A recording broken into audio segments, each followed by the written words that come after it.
now tuning in to Kilabot Pinoy Horror Stories, the podcast. Sundays at 7.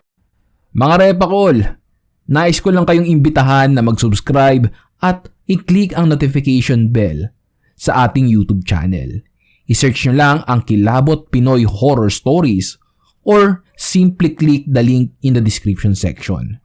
Ang hindi mag-subscribe, Hindi makakatulog ngayong gabi.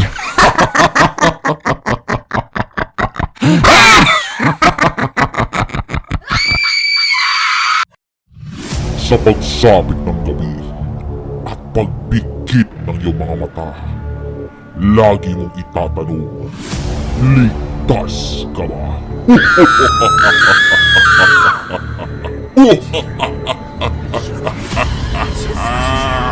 Kilabot, the Pinoy Horror Stories.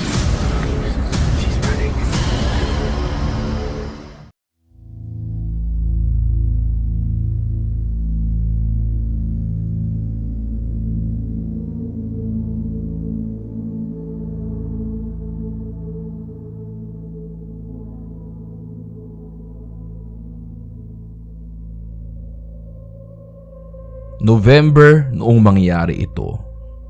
Naalala ko pa, start ulit ng second semester at nasa third year college na ako noon. Nataon na sobrang ing-ihi na ako. Sakto, subject namin sa Philippine Literature. Kaya sabi ng prof ko, magbasa na lang kami at dahil nga sobrang ing-ihi na ako, at lahat ng mga kaibigan ko ay sobrang busy sa kakabasa, nagpaalam akong mag-isa na magpunta sa CR. Medyo kakaunti lang yung mga tao sa lobby kasi nga may klase.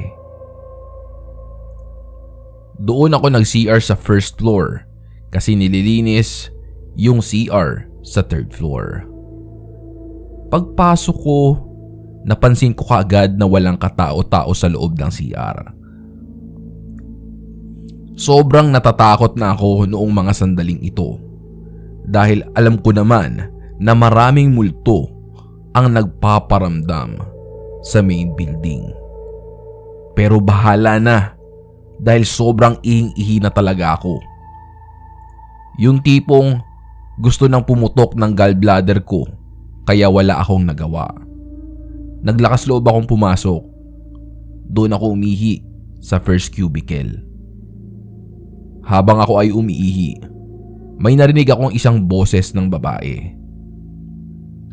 Sobrang takot na ako noon kaya nagmadali na akong tapusin ang pag-ihi ko.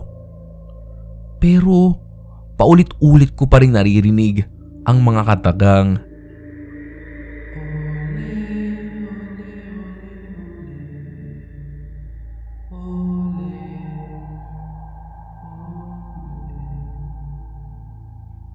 Hindi ko alam kung ano ang ibig sabihin noon, pero sobrang nanlalambot na yung katawan ko sa sobrang kilabot.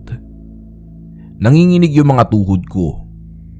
Buti na lang natapos na akong umihi at nagmadali akong buksan yung pintuan ng cubicle.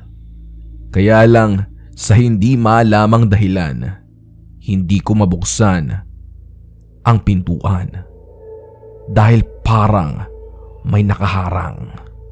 Tila ba may pumipigil para mabuksan ko ito. Nagsimula na akong magdasal ng Apostles' Creed ng mga oras na iyon. Naiiyak at namumutla na rin ako sa sobrang takot.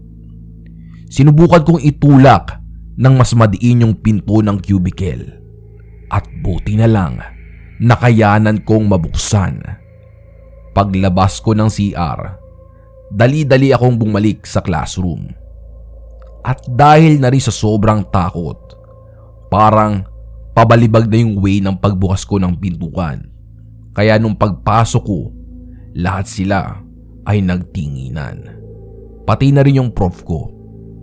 Nagulat.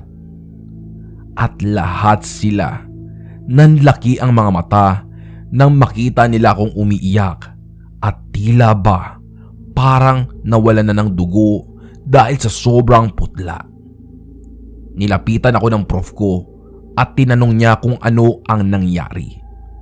Kinuwento ko sa kanya yung nangyari sa CR.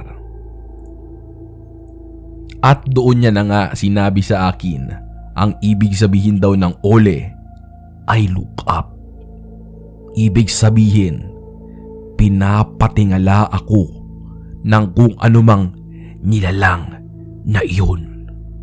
Mabuti na lamang at hindi ko ito tiningala dahil baka mamatay ako sa sindak kapag nakita ko ang itsura niya.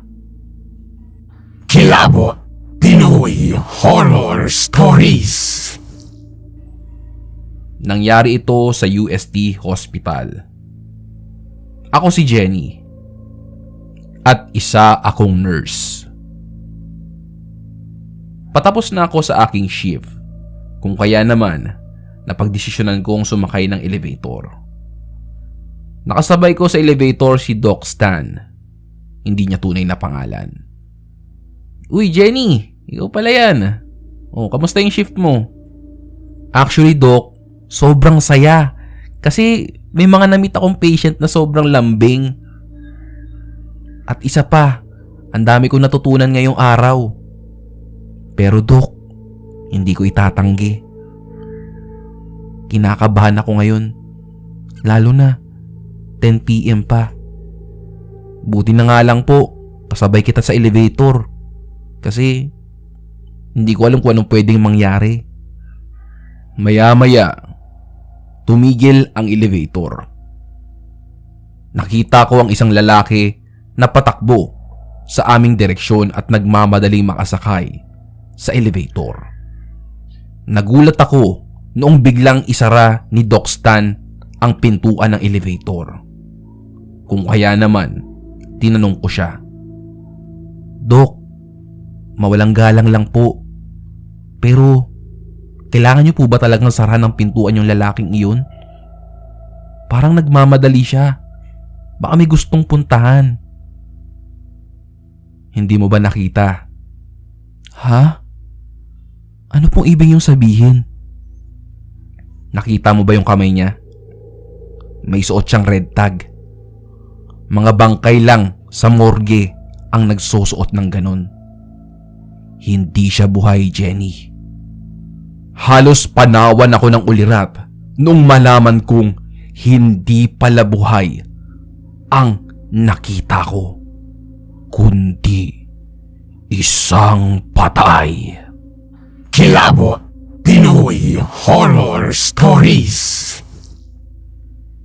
Nangyari ito sa St. Raymond's Building. Ako po si Joanne. At ito ang kwentong kilabot ko sa UST. Sa isa sa mga comfort rooms sa first floor, mayroon daw nagpakamatay na isang estudyanteng babae. Siya ay binubuli ng ibang estudyante dahil sa kanyang pisikal na itsura. Pagkatapos ng PE class namin, ay pumunta muna ako sa restroom para mag-retouch ng aking makeup. Pagpasok ko ay nakita ko ang isang babae. Inaayos nito ang kanyang itsura habang hinahawi ang kanyang mahaba at madulas na buhok. Ngunit hindi ko maaninag ang kanyang mukha. Sinubukan kong kausapin ang babae na ito, pero hindi siya sumasagot. Nananatiling tahimik ang babae. Pagkatapos mag-ayos ng babae, ay dumiretso siya sa isang cubicle. Matapos ang ilang saglit, nagsimula akong makarinig ng tila ba parang pinipigil na iyak. Unti-unting lumalakas ang pag-iyak hanggang sa naging hagulgol na ito. Nanggagaling ang pag-iyak sa loob ng cubicle kung saan pumasok ang misteryosong babae. Kung kaya naman, lumapit ako sa pinto ng cubicle at tinanong siya, "Miss, okay ka lang ba? Gusto mo ba ng makakausap? Alam kong hindi tayo magkakilala, pero willing naman akong pakinggan kung ano ang pinagdadaanan mo." Habang hinihintay kong makalabas ang babae sa cubicle, napansin kong tila ba tumahimik ang loob ng cubicle. Sinubukan kong silipin ang ibabang bahagi ng pintuan. Laking gulat ko noong makita kong walang mga paa sa loob. Ibig sabihin, walang tao sa loob. Maya-maya lamang, may kumalapit sa likuran ko. Dahan-dahan kong nilingon kung sino ang kumalapit sa akin. Halos himatayin ako sa sobrang hilakbot noong makita ko ang hitsura ng babae. Duguan ang buong mukha nito at saka ako tinanong, Ano? Maganda na ba ako?